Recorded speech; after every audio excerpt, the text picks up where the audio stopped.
এইভাবে একবার লাউ দিয়ে ছোলার ডাল রান্না করে দেখুন, দারুণ তৃপ্তি পাবেন খেয়ে গরমের মধ্যে।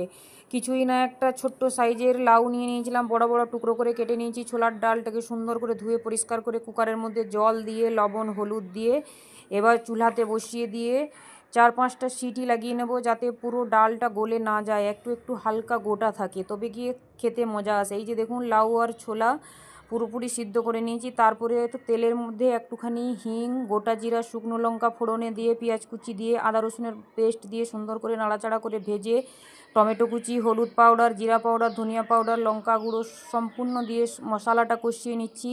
মশলাটা কষে গেলে তেল ছেড়ে দেবে, উপর থেকে তেল ছেড়ে দিয়েছে এই যে দেখুন। তারপরে সিদ্ধ করে রাখা ডালটা ওর মধ্যে ঢেলে দিলাম।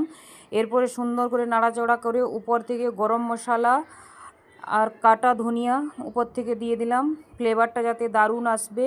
কিন্তু আমার মেয়ে ধনিয়া দিলে খেতে চায় না। কেমন লাগলো?